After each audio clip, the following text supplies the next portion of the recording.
Welcome back to Sunday Report. The House of Mouse going woke again. Why you look so happy there? This time with Snow White and the woke dwarfs. New reports of the remake of the Disney classic showing a mix of genders, ethnicities, and heights for the iconic characters.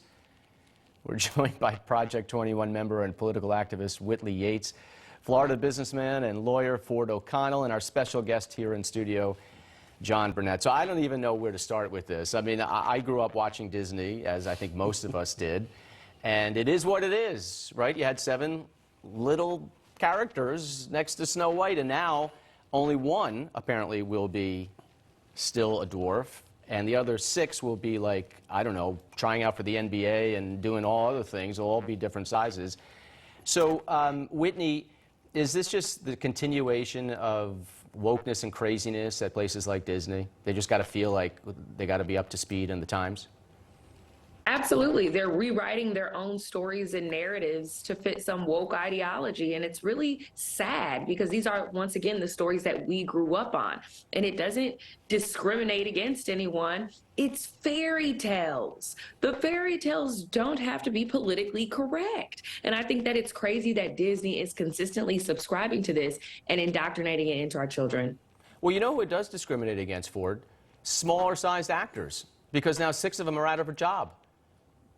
Well, liberal woke derangement syndrome has broken Disney's brain, and I think it was Peter Dinklage who made exactly that point. I mean, not only do you switch out Snow White for a Colombian princess, you have 6 dwarves that are not actually little people. I mean, they should rename this thing Colombian Princess and 7 oddly frolicking pseudo-hipsters. I mean, this whole thing is ridiculous, but this is what's going on. It's not so much that Disney is woke when you actually step back from this, because they've lost over $1.5 billion in their streaming industry for the same nonsense over the last 2.5 years. What's crazy here is how un-American Disney is. Whitley's absolutely right. This is a fairy tale. Move on and make some new material. First of all, John, they're adorable when they're small like that. Absolutely. They're not going to be as cute. I remember the story growing up. The thing is that Disney has gone woke, but how large is this woke crowd? No one knows. Why? Because even their previous projects have fell flat. They haven't made as much money. So even the woke crowd, however many there are, they don't even go and support Disney. So this investment has proven itself not to be beneficial. And the argument can be made, they're not fulfilling their fiduciary responsibility to shareholders. Why? Because they're putting huge bets on this woke ideology that's not paying off in terms of earnings per share for their shareholders. Well, here's the amazing thing, John. The board of directors at Disney, and their stock is down enormously over the last year. They just gave Iger another 3-year deal up until the end of 2026. So, Whitney, I mean, I guess they think that he's either doing a great job or that they're at least on the right track, even with all this garbage. And part of it is, I think, they're so insulated, they have no idea, I think, what the average mom and dad is thinking and feeling. I think Disney wants to continue to be wrong and strong together, and I don't know how many people are vying to become the CEO, so I'm not sure what that bench of talent looks like, to be honest. I think that they've headed in this direction, they've doubled down on it, and now to backtrack would mean that they'd have to admit to all of the people that they haven't fulfilled their fiduciary responsibility to the stakeholders. They'd have to admit that the decisions that they've made have not only decimated Disney, but have also decimated America, and I don't think that they're willing to go that far yet. All right, Ford, I mean, it's still like 10:38 in the morning, so you shouldn't be drinking beer. But the ultralight beer, I don't know if you know about this, it gained a lot of popularity after the Bud Light situation. It's now a movie theme ad that they've launched, hitting back at all these woke companies. Is this a smart move, trying to play on conservative, angst with woke brands and drive them to something that they're maybe more connected to? Is this going to be lucrative? You see that Smokey and the Bandit reference there.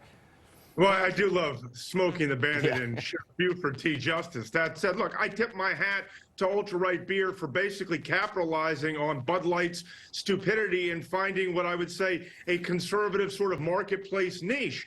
But I think this is a problem in general with a lot of companies. And it's just like what I was saying about Disney, whether it's Ben & Jerry's, whether it's Nike, they need to all remember that Republicans buy basketball shoes too. And if you continue to alienate half the population, you need to be punched in the mouth, and your shareholders need to be screaming, as John points out, that you're not doing your fiduciary duty and making the best products you can for the most amount of people. I think it's a ridiculous idea, and here's why. One, like you said, Ford, you're limiting your upside in terms of your market share, and you're also branding your product specifically for a demographic that is political. And we already know you don't talk about certain things like politics. But aren't they trying to wake up the other half of the country that's saying, you know, I'm sick of this. There's nothing for me. That's a big country. The thing is that you don't want consumers, when they're going for your product, to only think, to start thinking about politics. And if it's not going to stop with beer, it'll spill over to other products and services, and that's not the direction that we want to go in America. Whitley, would you try it or go out and buy it? You know, I'm having a dry July. I don't drink beer, but what I will say is they know exactly who their customer is. They have a target niche market. I don't think that they're attempting to be mainstream and we're going to see them on tons of shelves. I think that they saw a need in the market, as so many people were upset with Bud Light and the things that they were doing. And I think that they made a product that they could have fun with. I don't see them wanting to take this into a multi-global or national corporation. I think it's a fun idea. I love the commercial. And it's so right, it can't be wrong. All right, Whitley, we'll work on an ultra-right Pinot Noir for you. How's that? For the classy. The three of you, thank you so much for being with us. Whitley Yates, Ford O'Connell, and, of course, our special guest, John Burnett. Stick around, John, all right?